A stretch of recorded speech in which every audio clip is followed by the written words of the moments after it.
माँ का मायका। दिव्या की शादी राघव के साथ हुई थी। दिव्या और राघव एक दूसरे के साथ बहुत खुशी खुशी रहा करते थे।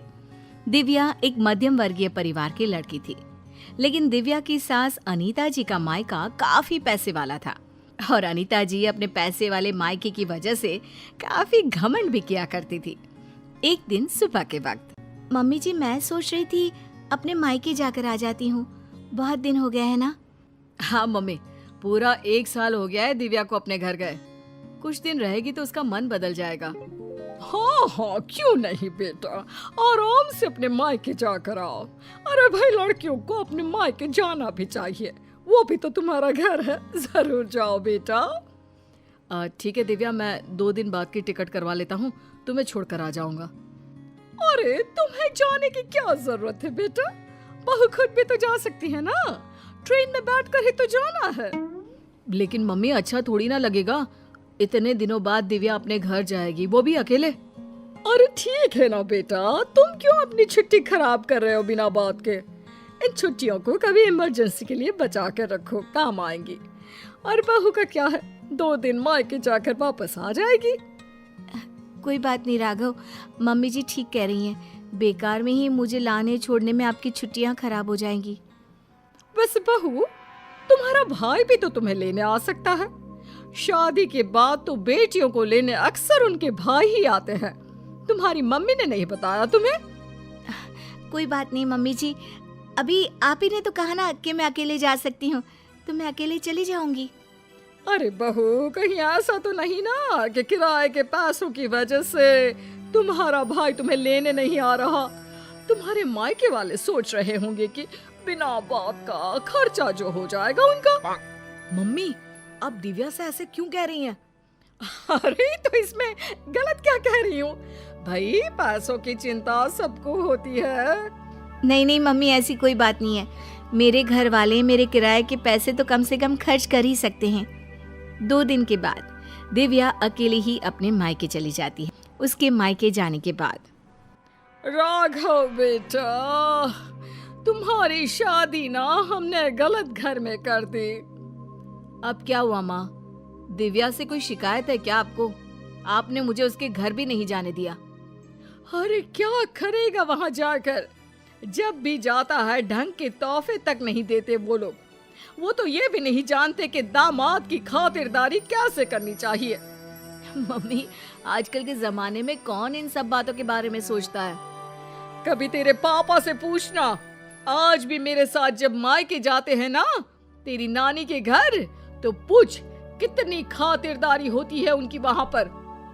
और तोहफे तो इतने देती है तेरी नानी कि घर ही भर जाता है मेरा तो। लेकिन मम्मी, वो आपके मायके की परंपरा है ना, सब जगह ऐसा हो ये जरूरी तो नहीं। और हम दिव्या के घर वालों से ऐसी उम्मीद कैसे रख सकते हैं? अच्छा नहीं लगता मम्मी। ओफो, आजकल के लड़के ना शादी होते ही अपने पत्नी की साइड लेना शुरू कर देते हैं। अब देखना, आएगी तुम्हारी पत्नी खाली हाथ अपने मायके से। कुछ दिनों के बाद दिव्या अपने मायके से लौट कर आती है और वो अपनी मम्मी के दिए हुए गिफ्ट अपनी सास अनीता जी को दिखाती है। मम्मी जी ये देखिए, मेरी मम्मी ने मुझे साड़ी दी है, राघव के लिए शर्ट और आपके लिए भी एक साड़ी भेजी है। बस और कुछ नहीं रखा तुम्हारी मम्मी ने? अरे इतने दिनों के बाद मायके गई थी। मुझे तो लगा भाई अपने मायके से ढेर सारी चीज मिलेगी तुम्हें। ऐसी बात नहीं है मम्मी जी, वो लोग तो मुझे बहुत सारी चीजें देने की कोशिश कर रहे थे, लेकिन मुझे ये सब अच्छा नहीं लगता। हाँ मम्मी, मैंने ही दिव्या से मना किया था, बिना बात के किसी से चीज लेना अच्छी बात नहीं है। तुम्हारी नानी होती ना बेटा तो मुझे कभी इस तरह नहीं आने देती। मेरे मायके की तो बात पूछो ही मत, जब भी जाती हूँ इतने सारे गिफ्ट मिलते हैं, क्या बताऊं। बस मुझे तो कभी कुछ खरीदने की नौबत ही नहीं आई। कभी कोई साड़ी, कभी कोई सामान मैंने खुद के हाथों से इतने सालों में नहीं खरीदा। सब कुछ तुम्हारी नानी ने दिया है मुझे।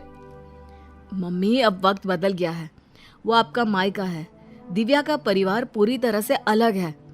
हाँ मम्मी जी, और वैसे भी सबका परिवार एक जैसा नहीं होता ना, और मुझे मेरे परिवार से कोई शिकायत भी नहीं है। कुछ दिनों के बाद अनीता जी अपने मायके जाती है और जब वहाँ से लौट कर आती है तो बैग भर भर के गिफ्ट लेकर आती हैं। देखो बहू, इसे कहते हैं मायके से आना।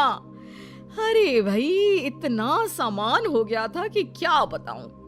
अरे वाह मम्मी जी, ये तो बहुत अच्छी बात है, आपको इतनी सारी चीजें मिली हैं। वही तो, और एक तुम्हारे मायके वाले हैं, ठीक से मिठाई भी नहीं भेज सकते बेटी के ससुराल वालों के लिए। मम्मी जी, आप ऐसा क्यों कह रही हैं? देखो तो सही बहू, मेरी माँ ने पूरे 5 डब्बे रखे मिठाई के। इसे कहते हैं बेटी को विदा करना। तुम्हारी तरह नहीं खाली हाथ भिजवा दिया। बस करिए मम्मी, दिव्या आपकी बहू है, आप उससे इस तरह बात करेंगे तो वो क्या समझेगी। राघव के बार बार समझाने पर भी अनीता जी पर कोई असर नहीं होता और वो कभी भी दिव्या को उसके मायके के लिए भला बुरा सुनाती ही रहती है। एक बार अनीता जी की तबीयत बहुत खराब हो जाती है। मम्मी जी देखिए, आपको बिस्तर से उठने की कोई जरूरत नहीं है, आप आराम कीजिए, आपको जो भी चाहिएगा मैं लाकर दे दूंगी। हाँ हाँ ठीक है, देखो तुमसे जो हो रहा है वो कर दो। बाकी मैंने अपने भाई को फोन कर दिया है, मेरे भाई और भाभी आ जाएंगे मेरे मायके से मेरा ख्याल रखने के लिए। मम्मी आप ऐसा मत कहिए ना, दिव्या आपकी बहू है, वही ख्याल रखेगी आपका। मामा और मामी कितने दिन आपका ख्याल रख लेंगे। ऐसा कुछ नहीं है, मैंने कहा ना, मेरे मायके वालों को बड़ा प्यार है मुझसे। एक फोन करूंगी और दौड़े चले आएंगे। पूरा 1 सप्ताह बीत जाता है, लेकिन अनीता जी के मायके से कोई नहीं आता और दिव्या दिन रात अनीता जी की सेवा करके उनकी तबीयत ठीक कर लेती है। तबीयत ठीक होने के बाद, दिव्या बहू, जरा यहाँ तो आना मेरे पास। क्या हुआ मम्मी जी, आप ठीक है ना? आपको किसी चीज की जरूरत तो नहीं है? बहू मुझे माफ कर दो, मैं हमेशा अपने मायके का घमंड करके तुम्हें उल्टा सीधा सुनाती रही, लेकिन फिर भी तुमने मेरी इतनी सेवा की। मम्मी मैं आपसे कहता था ना, अगर आप अपनी बहू से प्यार से पेश आएंगे तो वो आपका बहुत ख्याल रखेगी और वही जिंदगी भर आपके काम आने वाली हैं। लेकिन मैंने तो अपनी बहू को हमेशा ताने मारे और फिर भी उसने मेरा इतना ख्याल रखा। मुझे माफ कर दोगी ना दिव्या? अरे मम्मी जी ऐसा मत कहिए, आप हमेशा मेरे मायके वालों को भला बुरा कहती रहती थी, लेकिन एक बात बताऊं, सबके घर वाले ना अलग अलग होते हैं, सबका अपना अपना नेचर होता है, लेकिन इसका मतलब ये नहीं कि मेरे मायके वाले मुझे प्यार नहीं करते, और इसका मतलब ये भी नहीं कि आप मुझे प्यार नहीं करती, है ना सच?